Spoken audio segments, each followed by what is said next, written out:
بسم اللہ الرحمن الرحیم، اللہم صلی علی محمد وعلی آل محمد۔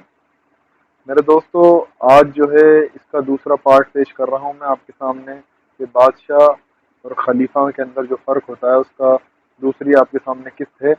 انشاءاللہ آج میں بادشاہ جو ہوتا ہے وہ کیسا ہوتا ہے اس کے متعلق چند پوائنٹس آپ کے سامنے رکھوں گا۔ دیکھیں، میں نے آپ کے سامنے پہلے یہ بات بھی عرض کر چکا ہوں کہ جب تک ہم حضرت امام حسین رضی اللہ تعالیٰ عنہ کی تحریک کو نہیں سمجھ سکتے، جب تک کہ ہمیں یہ نہ علم ہو کہ خلافت اور ملوکیت میں فرق کیا ہوتا ہے، انشاءاللہ اگر ہمارے سامنے یہ بات واضح ہو جائے کہ خلافت کیا ہے اور ملوکیت کیا ہے، تو پھر ہم جو ہے امام حسین رضی اللہ تعالیٰ عنہ کی تحریک کو بہت آسانی سے سمجھ سکتے ہیں، ان کے شہادت کے واقعے کو بہت آسانی سے سمجھ سکتے ہیں۔ آج دیکھیں، بادشاہ کی سب سے پہلی جو میں نے پوائنٹ یہاں پر لکھا ہے وہ یہ ہے کہ بادشاہ جو ہے تلوار کے زور سے، سازش کے ذریعے، اسی طرح سے جو ہے کسی کو گھوس کھلا کے، پیسے کھلا کے، اور اسی طرح سے اور دیگر اور غلط طریقے سے وہ بادشاہ کے تخت پر آ کے بیٹھتا ہے۔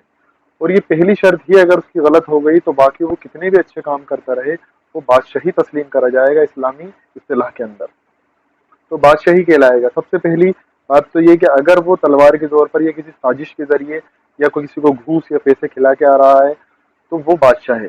پہلی وجہ یہ ہوتی ہے۔ دوسری وجہ یہ ہے کہ وہ اپنے آپ کو آتے ہی ظاہر سی بات ہے بادشاہ کہلوانا شروع کر دیتا ہے، اور اس کی حرکتیں اور اس کی جو سارے معاملات ہوتے ہیں وہ ایک بادشاہ کے ہوتے ہیں، نہ کہ ایک خلیفہ کے۔ تیسری چیز جو ہے، دیکھیں میں نے آپ کے سامنے یہ بات بھی رکھی تھی کہ خلیفہ جو ہوتا ہے وہ منفذ ہوتا ہے، اللہ تبارک و تعالیٰ کے احکامات کو، رسول اکرم صلی اللہ علیہ وآلہ وسلم کی تعلیمات کو نافذ کرنے والا ہوتا ہے، اور وہ اپنے آپ سے کوئی حاکم نہیں بنتا کہ میں جو آرڈر دوں گا وہ مانا جائے گا، بلکہ وہی تعلیمات عام کرتا ہے جو آپ صلی اللہ علیہ وسلم نے دی ہے، تو منفذ ہوتا ہے۔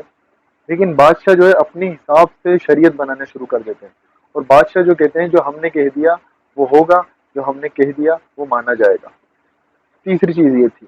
چوتھی چیز یہ کہ بادشاہ کے کردار کے اندر، اس کی شب و روز کے اندر، صبح شام میں اس کے معاملات کے اندر اللہ تبارک تعالیٰ کا ڈر نظر نہیں آتا۔ وہ نمازی ہو سکتا ہے، اسی طرح سے وہ روزے رکھنے والا ہو سکتا ہے، حج کرنے والا ہو سکتا ہے، زکوٰۃ دینے والا ہو سکتا ہے، لیکن اس کے اندر اللہ تبارک تعالیٰ کا ڈر نہیں دکھتا۔ جب اس کے سامنے کوئی اور معاملہ آتا ہے اسی تعلق سے کہ اس کی غلطی اس پر واضح کری جائے، تو اس میں وہ توبہ کرنے والا یا استغفار کرنے والا نہیں ہوتا، بلکہ وہ اس معاملے میں ضد اور ہٹ دھرمی کا معاملہ کرتا ہے۔ پانچویں چیز یہ ہے کہ دیکھیں، اگر وہی سارے معاملات کر رہا ہے تو سب سے بڑا جاہل بھی وہی ہے۔ خلیفہ تو عالم بھی ہوتا ہے ساتھ میں، لیکن بادشاہ جو ہوتا ہے وہ ان حرکات کی وجہ سے جاہل کہلاتا ہے۔ چھٹا پوائنٹ یہ ہے کہ آپ دیکھیں گے، میں انشاءاللہ آپ کے سامنے بات بھی رکھوں گا کہ بادشاہ ایسے گزرے ہیں بنو امیہ کے اور بنو عباس کے کہ انہوں نے شراب پی پی کے نماز پڑھائی ہے۔ گورنر ایسے گزرے ہیں۔ یزید کے بارے میں خود آتا ہے کہ وہ شرابی تھا، اور اسی طرح سے وہ اور برے کام کاج بھی کرتا تھا، جوا بھی کھیلتا تھا۔ بہرحال یہ ہمارا ابھی موضوع نہیں ہے، انشاءاللہ اس کے اوپر میں آپ کے سامنے نیکسٹ ویڈیو میں گفتگو کروں گا۔ اسی طرح سے دیکھیں، ساتواں پوائنٹ یہ ہے، کسی کو جواب دہ نہیں ہوتا بادشاہ۔ بادشاہ کہتا ہے جو میرے معاملات ہیں میں جو کر رہا ہوں اس کے لیے نہ تو میں اللہ کو جواب دے، نہ کسی انسان کو، نہ رعایا کو جواب دے، نہ کوئی شورا کو جواب دے، نہ کسی پارلیمنٹ کو جواب دے۔ میں جو کام کر رہا ہوں میری مرضی سے کر رہا ہوں، مجھ سے کوئی سوال پوچھنے والا نہیں ہو سکتا۔ بادشاہ کی ایک بات یہ بھی ہوتی ہے۔ تیسری چیز یہ کہ نیک لوگ جو اس کو مشورے دینے والے اور اس کی غلطی پر ٹوکنے والے ہوتے ہیں، ان کا سب سے بڑا دشمن ہوتا ہے وقت کا بادشاہ۔ اس کی مثال آپ کے سامنے میں ایک دیتا ہوں کہ اکبر جو گزرا ہے، اکبر بادشاہ، مغلوں کا جو بادشاہ گزرا ہے اکبر، اس کے تعلق سے ایک بار آتا ہے کہ اس کو ایک مرتبہ بینگن کھانے کا دل کرا، تو ابو الفضل جو تھے اس کے ایک طرح سے چمچوں کے اندر سے تھے، وہ جو اس کو جو بات بولتا تھا وہ مانا کرتے تھے ابو الفضل۔ تو ابو الفضل نے ایک جو ہے قصیدہ جو ہے بینگن کی تعریف میں لکھ دیا کہ بادشاہ صاحب کو جو ہے آج بینگن کھانے کا دل کرا، تو بینگن کی تعریف میں قصیدہ لکھ دیا۔ اگلے دن اکبر کا جو ہے بینگن کھا کے گلا بیٹھ گیا، تو اکبر نے اس کی برائی کری ہے، تو بینگن تو بڑا ہی بیکار پھل ہے، سبزی ہے، تو اس نے بینگن کی برائی کے اندر ایک پورا قصیدہ لکھ دیا۔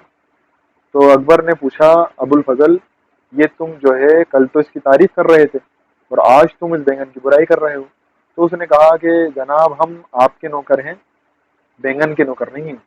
تو بادشاہ جو ہوتا ہے نا، وہ نیک لوگوں کو دشمن بناتا ہے، اور جو اس کے چمچے اور اس کے جو ساتھ رہنے والے ہیں، جو اس کی چاپلوسی کرنے والے ہیں، ان کے ساتھ وہ ان کو ساتھ رکھا کرتا ہے، اور اچھے لوگوں کا دشمن ہوتا ہے، بلکہ اچھے لوگوں کو قتل بھی کرواتا ہے۔ آپ دیکھیں منصور نے امام ابو حنیفہ کو بھی شہید کروایا جیل کے اندر زہر کا پیالہ پلا کے، اور اسی طرح سے امام مالک رحمۃ اللہ علیہ، ان کو بھی جو ہے اس نے بہت کوڑے مارے اور بہت مارا گیا ان کو بھی۔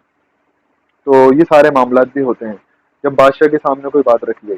آٹھواں پوائنٹ یہ ہے کہ جب اس کی کوئی غلطی بتاتا ہے، پہلی بات تو اس کی کوئی غلطی اس کے سامنے واضح نہیں کر سکتا، اس کو کوئی غلطی نہیں بتا سکتا کہ اگر اس کی کوئی غلطی ہے، کسی معاملے میں اجتہادی اس کو غلطی لگ گئی ہے یا کوئی فیصلہ اس سے غلط ہو گیا ہے، تو اس کے سامنے وہ بتا نہیں سکتا۔ اگر اس کے سامنے کوئی بات ہوتی ہے تو اس معاملے کو وہ تلوار کے زور پر ختم کر دیتا ہے۔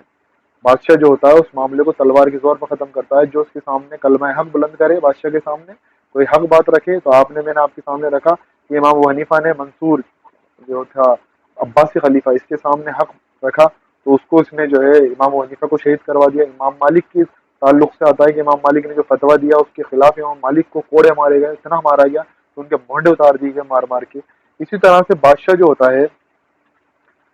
ہوتا ہے اس کی ایک بات اور ہوتی ہے کہ بیت المال جو ہوتا ہے نا، فنڈ، سرکاری فنڈ، اس کو وہ اپنی ملکیت اور اپنی جائیداد سمجھتا ہے۔